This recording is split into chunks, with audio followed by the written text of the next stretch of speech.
Voilà, nous allons reprendre et terminer cette présentation du roi Henri II par sa mort. Lui aussi meurt brutalement comme Charles VIII. Charles VIII, il se frappe la tête contre le linteau d'une porte. Eh bien, Henri II, c'est la même chose. La tête est frappée par un coup de lance maladroit ou malheureux.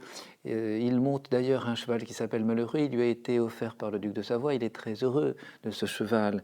Ce bon cheval qui me fait donner ces beaux coups de lance, dit-il au duc. Et alors il va se mesurer successivement au duc de Nemours et au duc de Guise, qu'il va vaincre. Et puis le troisième, le comte Gabriel de Montgomery, sur ses écus des fleurs de lys qui rappellent l'ancienne alliance de sa famille avec la dynastie royale. Les deux cavaliers vont faire une première passe d'armes. C'est indécis. Il est 5 heures de l'après-midi, il est temps que le tournoi cesse. Les courtisans déjà se lèvent pour partir, donc c'est la fin du jeu, mais le roi réclame une deuxième passe. Et alors on lui dit mais ça n'est pas prévu par les règles du jeu. Oui, je veux ma revanche. Il m'a fait branler sur ma selle et quasi quitter les étriers. Le roi est vexé de n'avoir pas bien terminé son tournoi par sans bavure, une confrontation à son avantage. Alors Montgomery affirme que la victoire appartient au roi et qu'il n'y a aucun moyen de faire mieux. La reine Catherine conjure son mari de ne plus courir pour l'amour d'elle. Enfin, tout cela est très dans le style de ce jeu. Je veux ma revanche. Pour l'amour de la reine, répond Henri, foi de gentilhomme, je courrai cette lance sans plus. Et il ordonne à Vieilleville, le maréchal, qui se trouve à son côté, de lui poser son casque en tête, qui, maréchal, obéit à contre-cœur. Il racontera que, très ému, sur le point d'abaisser la visière du casque, il aurait murmuré: Sire, je jure le Dieu vivant qu'il y a plus de 3 nuits que je ne fais que songer qu'il vous doit arriver malheur aujourd'hui et que ce dernier juin vous sera fatal. Et donc il supplie Henri d'arrêter. Et c'est drôle parce qu'il y avait d'autres avertissements. La reine Catherine, la nuit précédente, avait fait un cauchemar où elle voyait son mari blessé, la tête ensanglantée. Alors, peu le roi lui chaud et il prend du champ, fonce à bride abattue sur son adversaire. Il n'a pas même attendu la traditionnelle sonnerie de trompette. Soudain, les deux lances se brisent, les chevaux des jouteurs sont renversés sur la croupe. Vif et agile, le comte de Montmorency saisit l'arçon de sa selle, reprend son aplomb, mais le roi, pourtant si aguerri dans ses exercices physiques, se cramponne en chancelant à l'encolure de son cheval, puis en vacillant, va de la contre-lisse à la lisse, il va tomber à terre, on se précipite pour arrêter son cheval malheureux. On relève le roi qui a perdu connaissance. Montmorency et Tavannes, juges du camp, reçoivent dans leurs bras le corps de leur maître. Et alors là, on découvre que la visière du casque est entr'ouverte et qu'un éclat de la lance de Montgomery est fiché en pleine tête. On enlève le casque et un flot de sang couvre le visage royal. Donc il y a plusieurs blessures, plusieurs morceaux de bois, le plus grand 10 cm de long. On a l'évêque de Fermo et Louis de Gonzague, 2 Italiens, qui vont donner une esquisse de ces plaies qu'a subi Henri II à la tête. La lance a frappé le front au-dessus du sourcil droit et est venue s'enfoncer dans un coin de l'œil gauche. Donc on voit comment, n'est-ce pas, cette lance a frappé de haut en bas. Et l'œil percé de plusieurs autres fragments, dont l'un a la forme d'une aiguille de 7 cm de long. Le dauphin, les reines qui se trouvent dans la tribune centrale, le duc de Savoie, le duc d'Albe, les cardinaux, tout ce beau monde s'évanouit, les dames de la cour poussent des cris de douleur, une foule désordonnée envahit la lice, on jette à la face du roi de l'eau fraîche, du vinaigre, de l'essence de rose, il se réveille difficilement, le pauvre Gabriel de Montgomery est aussi atteint en son âme que le roi en son corps, il se précipite aux pieds de son maître, il supplie de lui faire couper la main, puis trancher la tête, ce qui n'arrangerait pas grand-chose aux affaires personnelles du roi. Henri murmure: ne vous souciez, vous n'avez besoin de pardon, avez obéi à votre roi comme bon chevalier. Le roi est transporté au palais des Tournelles. Le connétable, les Guises tiennent le haut du corps, Monsieur de Sancerre la tête, le prince de Condé et le vicomte de Martigues les jambes. Au bas du grand escalier, il se ressaisit, il veut monter à pied, on lui soutient la tête, le buste et les bras. Le dauphin, derrière lui, évanoui. Le souverain est étendu sur son lit. Dans la grande chambre royale, il essaie de joindre ses mains. Levé au ciel, l'œil intact et se frapper la poitrine en contrition. Il prie. Que faire d'autre à l'heure où s'approche une fatale issue? Donc c'est la stupeur à Paris, puis ensuite dans tout le royaume. Tout est suspendu, tournoi, comédie. C'était donc la paix que l'on fêtait partout. Dans les rues, on affiche sa peine. Certains sont contents. Peut-on être content? Pas fâchés, sûrement. Ce sont les protestants. Et voilà un signe de Dieu contre ce roi persécuteur qui vient de réactiver violemment des poursuites contre ce que l'on appellera bientôt le parti protestant, le quatrième État même, après le clergé, la noblesse et le tiers-État.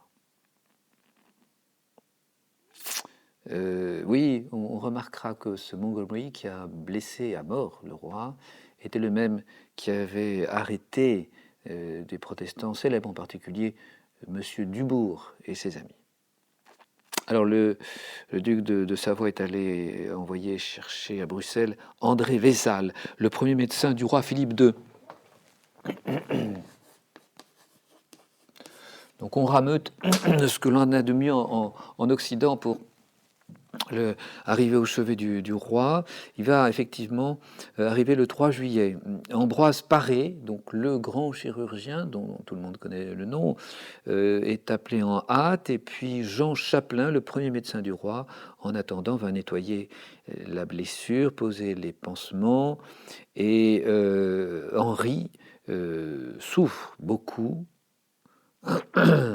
On lui enlève 5 gros éclats de bois, il vomit, il souffre courageusement ces douloureuses opérations. Il n'y a pas d'anesthésie. Une fois, il a poussé un grand cri, la plaie de l'œil est de nouveau nettoyée au blanc d'œuf. On donne au roi un calmant à base de rhubarbe et de liqueur de rose, qui d'ailleurs va recracher. Il brûle de fièvre, éveillé par la reine Catherine, le duc de Savoie, le cardinal de Lorraine, jusqu'à 3 heures du matin. Puis Guise, Alphonse d'Este prennent le relais jusqu'à l'aube. Montmorency passe. Diane de Poitiers n'ose se présenter, de peur d'être chassée par la reine, même si elle a été relativement correcte, on pourrait dire, avec la reine. Malgré tout, c'est la maîtresse en titre. 1er juillet, l'état du roi s'améliore, il somnole. On parvient à lui faire prendre à 11 heures une gelée, quelques nourritures légères. Il boit, la fièvre tombe, ça va mieux. Le 2 juillet, il s'efforce de parler, il demande à voir Montgomery, et on lui discute, parler, peut-être le consoler. Montgomery, qui est fou de tristesse et de douleur. Il pardonne, il prie, mais les intrigues se nouent autour du lit du moribond. Les grands, tout de suite, dès que le roi donne un signe de faiblesse, les grands relèvent la tête, avancent leurs pions. Et là, en l'occurrence, ils voudraient, ce sont les Guises, mettre en accusation le connétable Vieilleville, qui aurait mal attaché la visière. Montmorency est très inquiet, lui aussi. On s'essaye à des opérations anatomiques. Vézal peut disposer d'un cadavre d'un homme assassiné dans Paris pour étudier sur le crâne de ce mort, juste mort, les effets de la blessure du roi. Il semble le roi se rétablir le 3, le 4 juillet, il écoute de la musique, il fait le vœu, s'il guérit, de se rendre à pied à Notre-Dame de Cléry. Il ordonne de reprendre les fêtes parce qu'il considère que les gens ont investi beaucoup d'argent pour cela. Ce n'est pas correct pour eux que l'on ait arrêté comme ça, violemment, toute activité festive. Il trouve la force de dicter une lettre pour l'ambassadeur de France à Rome. Et dans cette lettre, il annonce au pape l'arrestation de parlementaires luthériens. J'espère bien, puisque Dieu m'a donné la paix, d'employer le temps et les forces que j'aurai à faire punir, châtier et extirper tous ceux qui se trouveront imitateurs de ces nouvelles doctrines. Donc on peut croire un certain salut du roi, mais dans la soirée du 4 juillet, la fièvre se met à monter pendant que le patient ressent de violentes douleurs à la nuque. Un abcès, en fait, s'est formé dans la tête.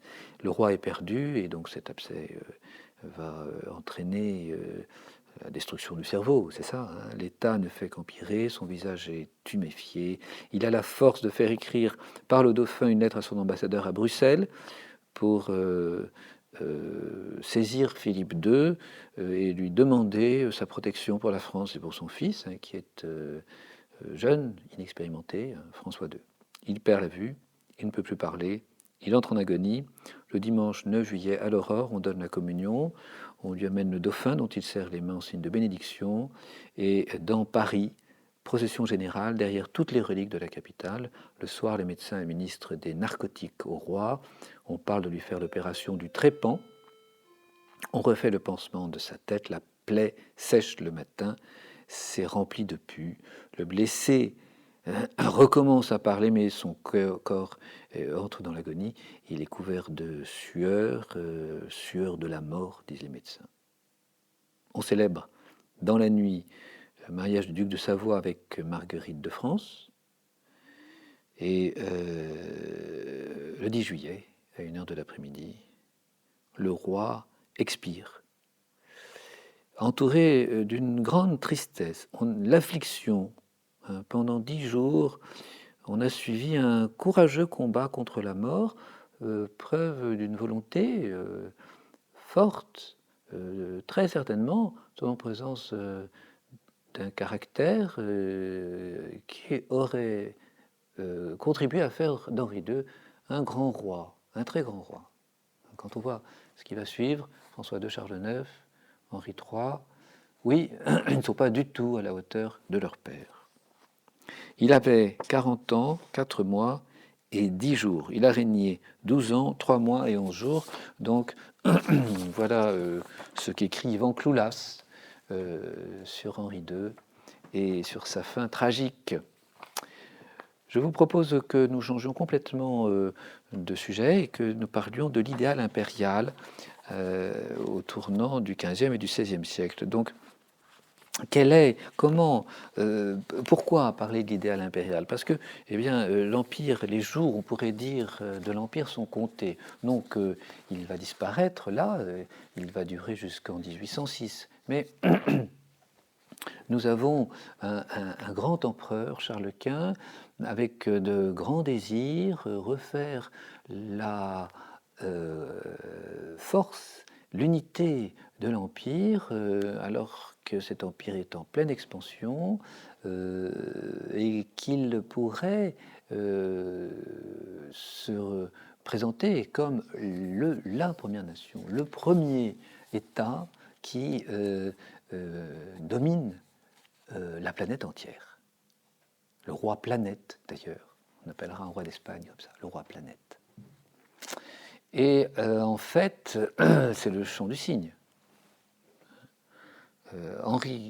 Charles Quint est à la fois le plus puissant, peut-être le plus grand des empereurs, celui aux possessions et aux richesses les plus marquantes dans l'histoire de l'Occident depuis 8 siècles, et en même temps c'est le dernier.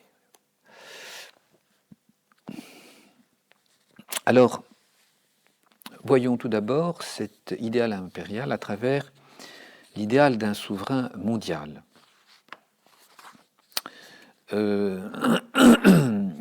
Charles Quint, Philippe II. Philippe II parle de la monarchie catholique qui est une monarchie universelle. C'est sa monarchie qui est à la fois espagnole et portugaise, puisque Philippe II, en 1581,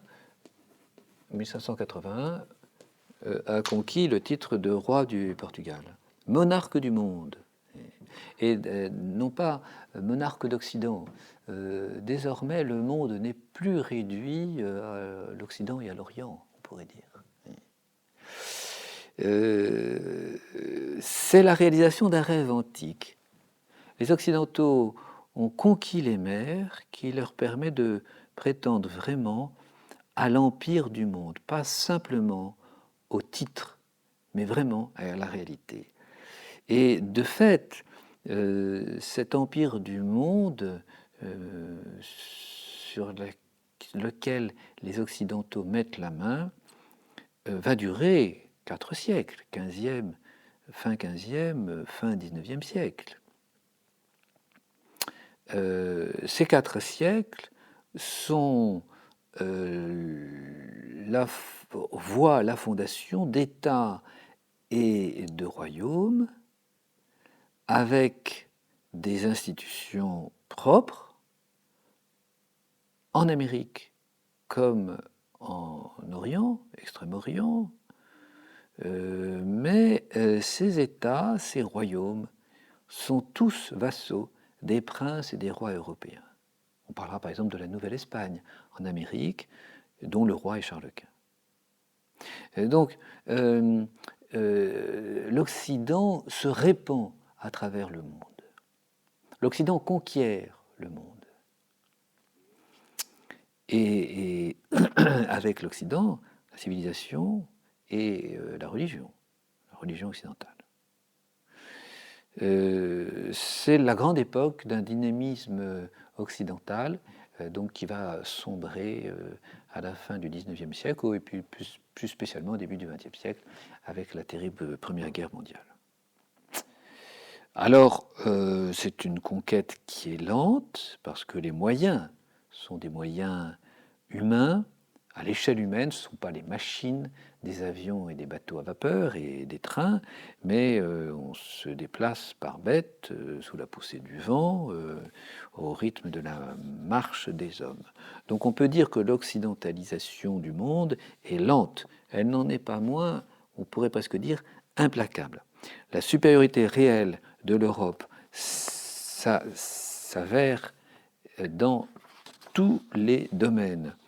En matière technique, le canon, l'armement, la poudre noire qui a été importée d'Orient a été adoptée à usage militaire. L'Occident a une avancée extraordinaire sur tous les autres continents en cette matière, et ça depuis le XIVe siècle.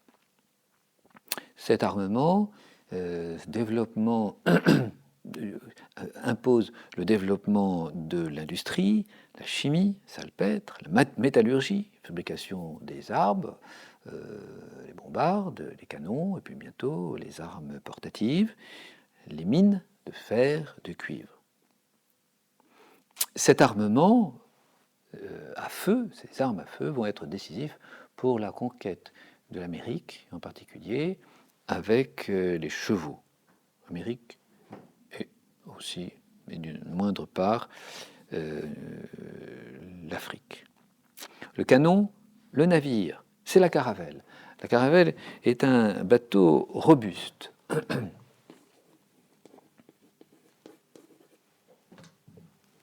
Bon marché. 30 hommes suffisent à le diriger.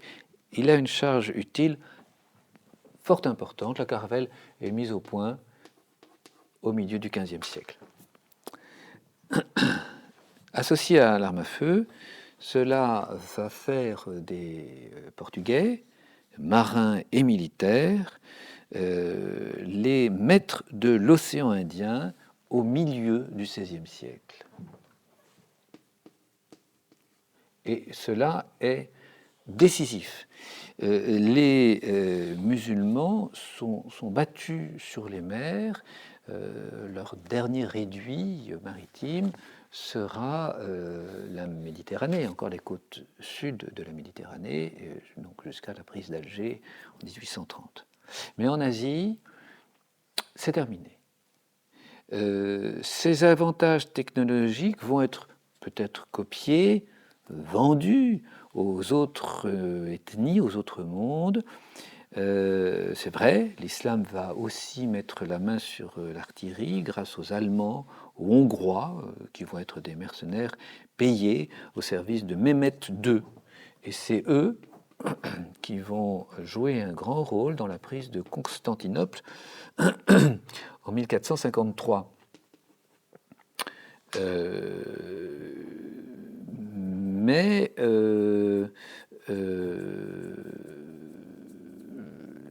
cet armement, ces armes à feu, ces galères, ils sont copiés par les Ottomans, mais qui leur permettent de surnager, on peut dire, en Méditerranée.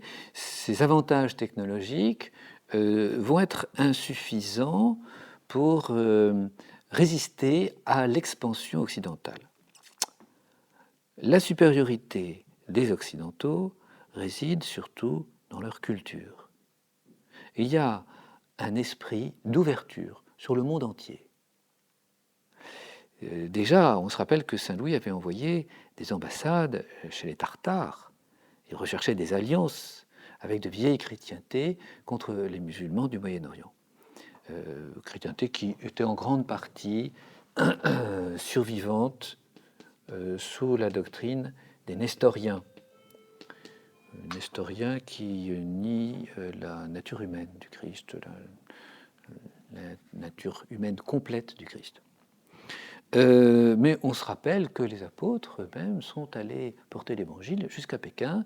C'est le fameux saint Thomas, non pas d'Aquin, mais saint Thomas l'apôtre, dont on sait aujourd'hui qu'il était prédicateur et prédicateur à succès dans les années 75-80. Donc c'est cet esprit, n'est-ce pas, que l'on trouve, qui est un peu aussi un esprit de juif, hein, la diaspora juive. C'est toujours répandu dans le monde entier, hein, pour le commerce, mais aussi pour répandre la foi. Alors cette culture, une culture d'ouverture, il y a une intense littérature qui entretient et qui suscite ces vocations de conquistadors, hein, et qui en même temps renseigne les souverains occidentaux et les commerçants, et aussi les religieux, les ordres religieux. Un réseau diplomatique et d'espionnage européen a été mis en place dès le début du XVIe siècle. C'est en lien avec l'émergence des États modernes, et nous savons que Philippe II et Philippe III nourrissaient un intense réseau d'espions dans le monde entier, dans tous les pays du monde, d'est en ouest. Supériorité culturelle, supériorité institutionnelle. Il y a des institutions avec des lois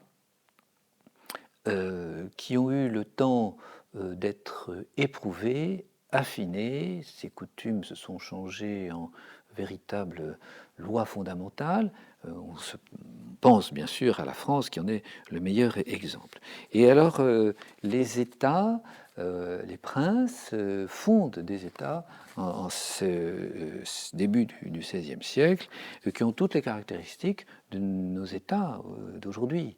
Administration, armée, justice, union de l'Église et de l'État, même d'une certaine manière rôle des arts, et puis de l'enseignement, la culture littéraire ou autre. On peut dire que l'un des éléments essentiels qui fait la force institutionnelle des princes occidentaux à l'époque, c'est la distinction très nette entre l'État et le souverain, entre le bien commun et le bien particulier du roi. Qui fait que, alors, l'État n'est plus considéré, le royaume n'est plus considéré comme une quasi-prise de guerre, un patrimoine, mais alors vraiment à part comme un, un pays, une patrie. Ces trois types de supériorité culturelle, technique, juridique, peuvent s'unir dans une quatrième supériorité occidentale, sur laquelle on ne va pas s'étendre, c'est la religion. La religion qui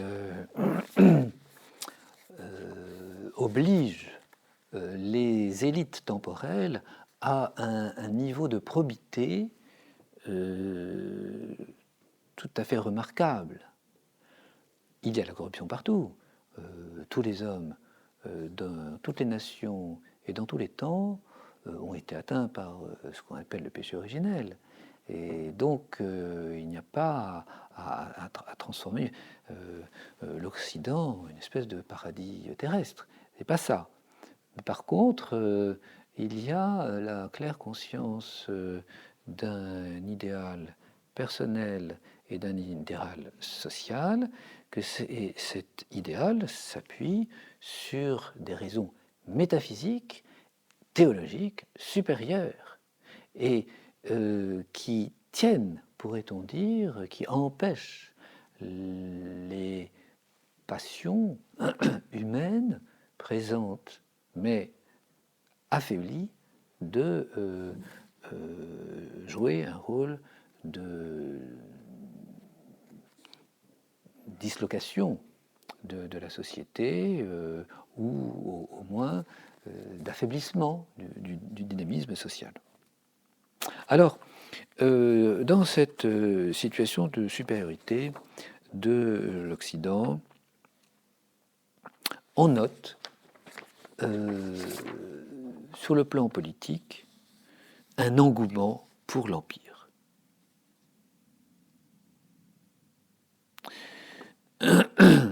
Cet engouement pour la conception d'un royaume impérial universel date de la fin du XVe siècle et s'étend grosso modo sur un demi-siècle. Ce sont les campagnes de Charles VIII dans les guerres d'Italie jusqu'à la paix d'Augsbourg,